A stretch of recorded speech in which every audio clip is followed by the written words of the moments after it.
Bienvenue dans cette nouvelle vidéo. Aujourd'hui, une expérience sur les combustions. Pour ça, je suis retourné au collège pour la faire, pour disposer des moyens de sécurité adaptés.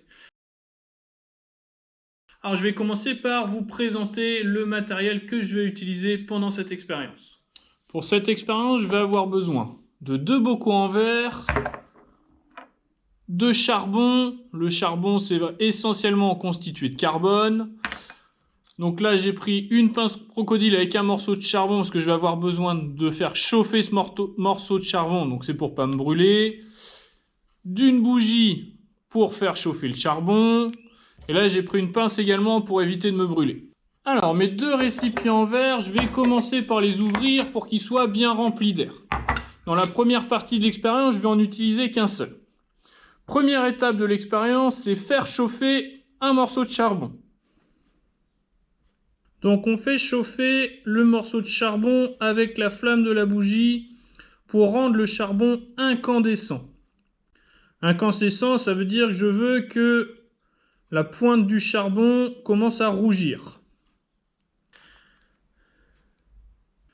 Une fois que le charbon est bien chaud, bien incandescent, là on peut le voir au niveau de la caméra, je vais venir le poser dans le couvercle de mon récipient et je vais venir fermer le récipient.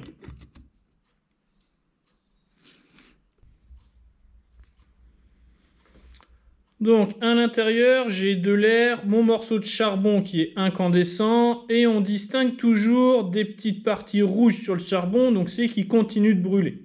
La combustion a bien lieu à l'intérieur.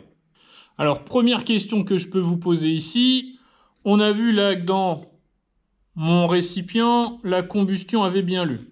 Mais quel est le gaz qui est responsable de cette combustion ? Pour ça, je vais faire une deuxième expérience, toujours avec la combustion d'un morceau de carbone. Sauf que cette fois-ci, mon deuxième récipient, je vais venir, au lieu de le remplir d'air, de dioxygène pur. Alors, ce que je vais faire ici, pour remplir ce flacon de dioxygène et être sûr que c'est vraiment du dioxygène dedans, je vais utiliser la méthode du déplacement d'eau. Je vais remplir mon récipient à ras-bord avec de l'eau.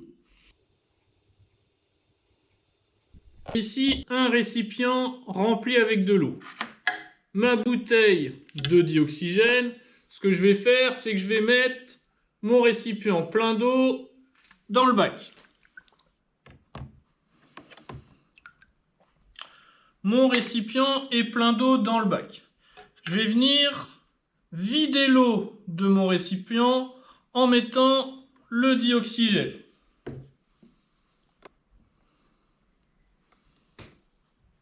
Et je vais aller tout doucement pour le remplir de dioxygène. Ça va faire des bulles.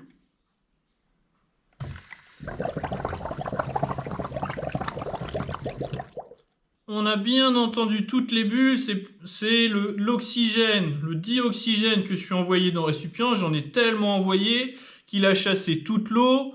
Donc maintenant, c'est bien exclusivement du dioxygène que j'ai dans mon récipient en verre. Donc je vais le sortir et le fermer. Donc maintenant, dans ce récipient, c'est exclusivement du dioxygène. Alors, je vais refaire chauffer un morceau de charbon. On va le faire chauffer jusqu'à temps qu'il devienne incandescent, c'est-à-dire qu'il y ait des petites parties rouges qui apparaissent sur le morceau de charbon. Je vais vous montrer là ce que ça donne en image. Et une fois qu'il va être bien rouge, bien chaud, je vais venir le placer dans ce support de récipient et je viendrai ensuite placer le bocal avec le dioxygène dedans. Donc maintenant, mon morceau de charbon est bien chaud. Je vous montre ici. On peut voir qu'il y a des petites parties rouges. Je viens le poser délicatement dans mon récipient. Je fais attention de ne pas me brûler. Et je vais venir placer mon couvercle avec le dioxygène.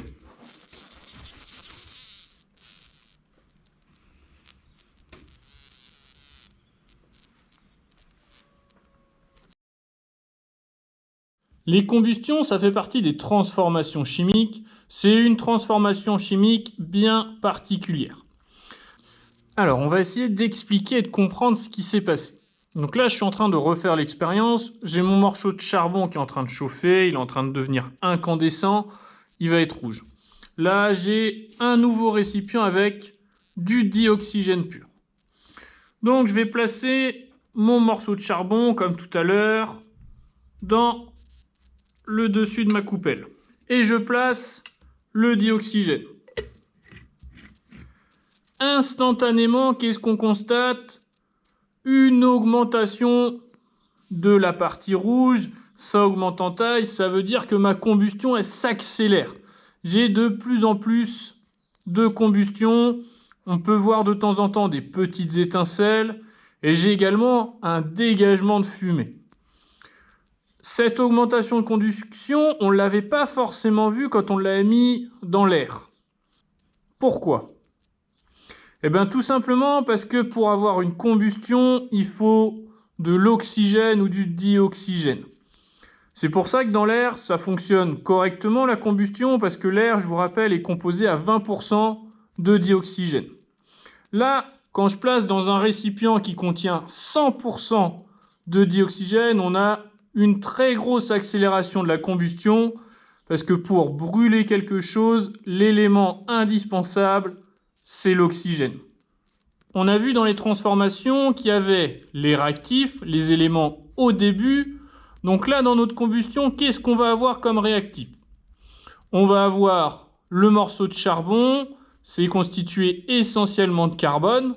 Donc on va avoir du carbone comme réactif, et soit de l'air, soit du dioxygène pur.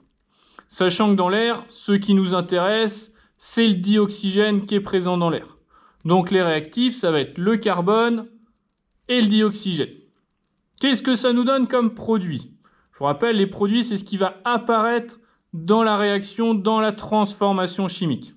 Comme c'est une transformation chimique, il y a forcément des produits qui sont apparus. Dans mes deux récipients ici, on a vu apparaître de la fumée. On va essayer de comprendre ce que c'est que cette fumée. La fumée, c'est un gaz, mais lequel? Pour ça, on va faire un test d'identification. Je vais essayer d'identifier le gaz présent dans mes deux récipients. Ça, c'est les deux expériences que j'ai fait avec le dioxygène pur. Pour le test d'identification de la fumée qui est apparue ici, je vais avoir besoin de l'eau de chaux. L'eau de chaux, c'est une solution qui permet d'identifier un gaz bien particulier, le dioxyde de carbone. L'eau de chaux, de base, c'est transparent.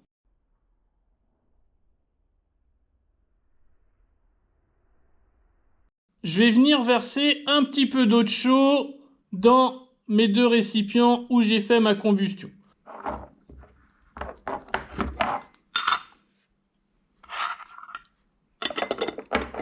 Je referme pour ne pas perdre le gaz et je vais venir agiter mes récipients, histoire que l'eau de chaux, elle se mélange avec le gaz.